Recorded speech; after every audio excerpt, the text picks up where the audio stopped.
Happy Valentine's Day. My love affair with Mr. Egon Schiele continues on the flower path.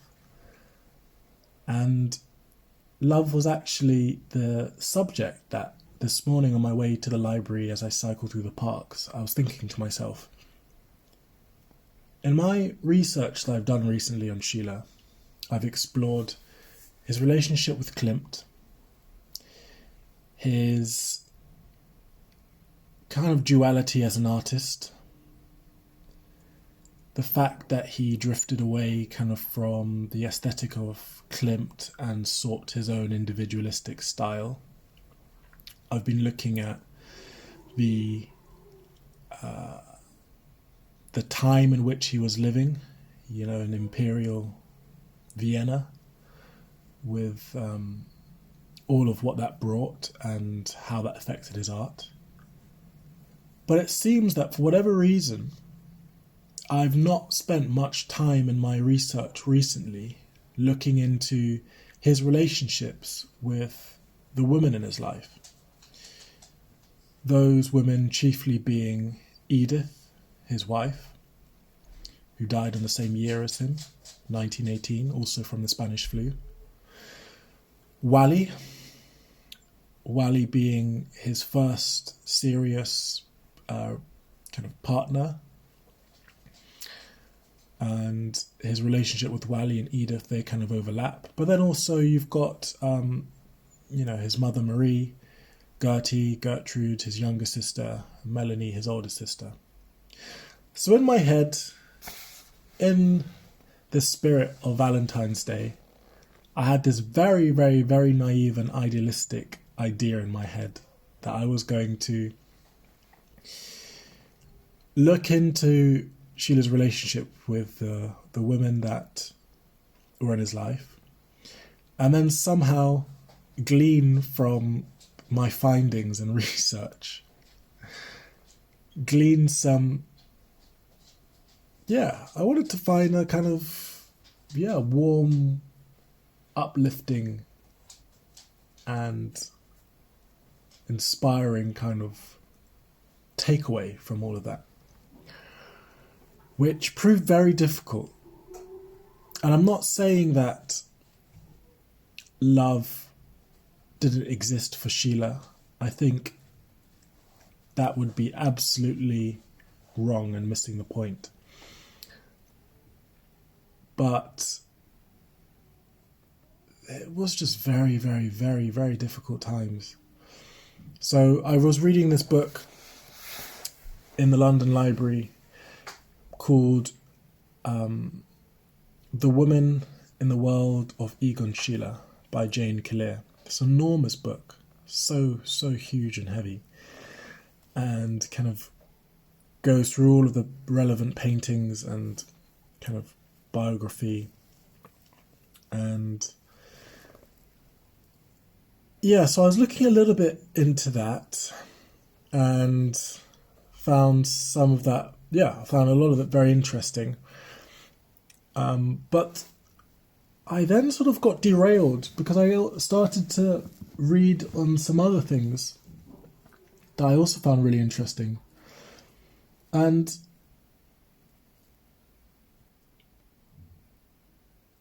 the thing that's in my mind now is this notion that Schiele is the greatest living example. He's not living, but you know what I mean. Schiele is an actor in the purest sense. I dare you to find another human being, living, dead, from any period, male or female, who encapsulates the purest idea of an actor more than Egon Schiele. I literally don't think that person exists. Schiele's entire creative process is focused around this idea of human experience, what a human feels looks like the layers beneath the skin. The human figure was the prime subject of Schille's work, so that's one thing. And then he had a very, very, very radical reinterpretation of how self-portraits and how people could be depicted.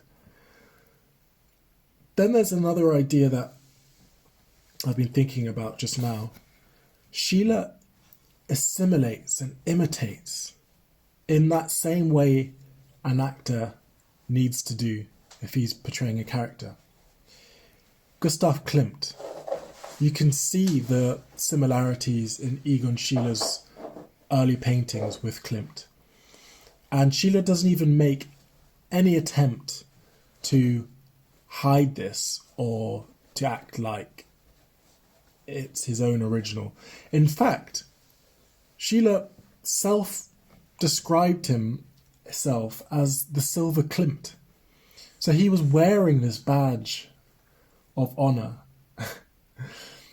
And I just think that's such a characteristic of an actor rather than a painter and artist, to kind of assimilate and imitate and wear the mantle almost of these old masters. Rodin, Nietzsche were two other important figures for Schiele. Then there's the fact that Schiele's so obsessive about self-portraits, self-reflection, the self-conscious aspect of his character. Mirrors. Since he was a child, his sisters Melanie and Gertie would say he could never walk past the mirror without looking at himself. Then, also from a young age, he constantly signed. He would always, even from a very young boy, he signed all of his works.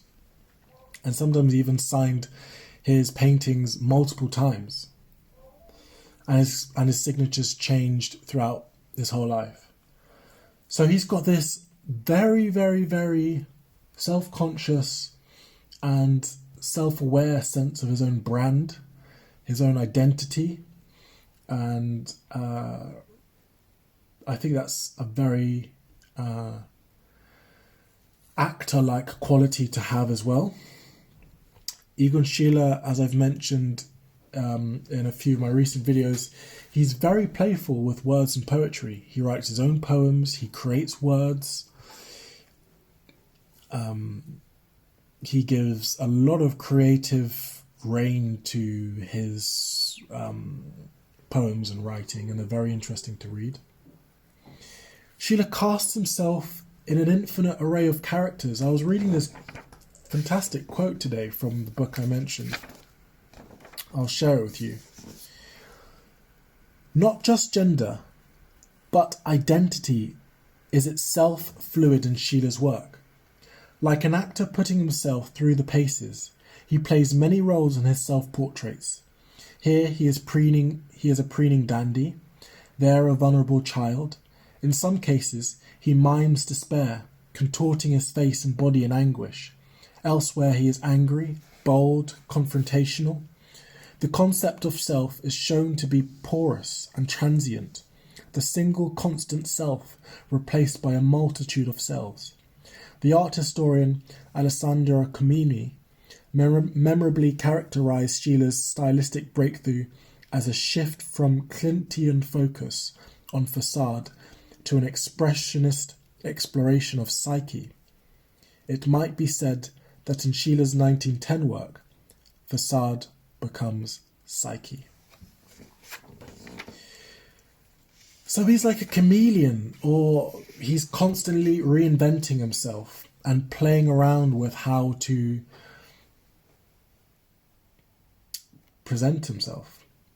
He loves dance and loves film, particularly silent film. And in terms of dance, there was a whole big scene at that time with the cabaret Fledermaus. There was the Wiesenthal sisters and the likes of Isadora Duncan, Mata Hari, who were a huge cult following among members of the Austrian avant-garde. So he had a friend who he painted numerous times, Mime von Ossen. And he loves clothes. He's very foppish about dress, very particular about clothing and image. He is the perfect actor. And I like that thought. And it kind of makes sense thinking about it now, why he would be such a role model for me.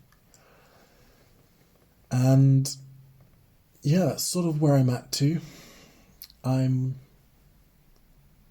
beginning to form an idea of how I want to put some of these ideas down in a sort of creative performance way. And yeah, we'll just keep digging deeper and exploring more and working things step by step. Anyway, wishing you a good night and see you tomorrow.